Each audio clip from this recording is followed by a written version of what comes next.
We're Ratina, Fire Blues, King of DJ Otimani, Post it so, Chisavero, Godwani, Tifa na Tifa, Mr. Wa, Chandochemera mnamato mwari wangu, hana yangu pawa mwari waronge, zvavanoita ndinei nazvo, changu chete kungofamba nairo shoko. Chandochemera mnamato mwari wangu, hana yangu pawa mwari waronge, zvavanoita ndinei nazvo, changu chete kungofamba nairo shoko. Nhasi kunomoda kundivharira machena, handizive sei munodawo ndisakena, but one day ndichapinda machena, mwari wangu ndichafamba ndiri pamushina. Chandodawo chiedza mundivhenekere mwari, chandodawo chiedza mundinunure ishe. Chandochemera munamato mwari wangu, hana yangu pawa mwari waronge, zvavanoita ndinei nazvo, changu chete kungofamba nairo shoko. Chandochemera munamato mwari wangu,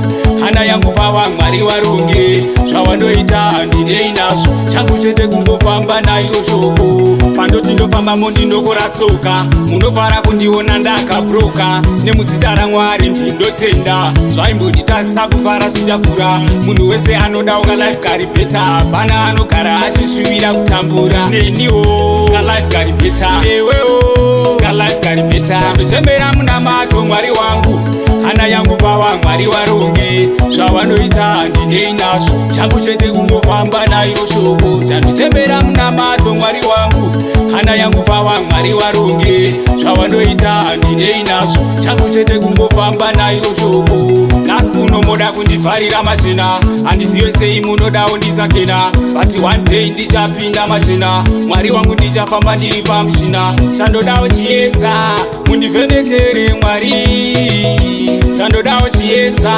mundinunure ishe. Chandochemera munamato mwari wangu, hana yangu pawa mwari waronge, zvavanoita ndinei nazvo, changu chete kungofamba nairo shoko. Chandochemera munamato mwari wangu, hana yangu pawa mwari waronge, zvavanoita ndinei nazvo, changu chete kungofamba nairo shoko. Pandoti ndofambamo ndindokoratsoka, munofara kundiona ndakabroka, nemuzita raMwari ndindotenda, zvaimbonditadzisa kufara zvichafura.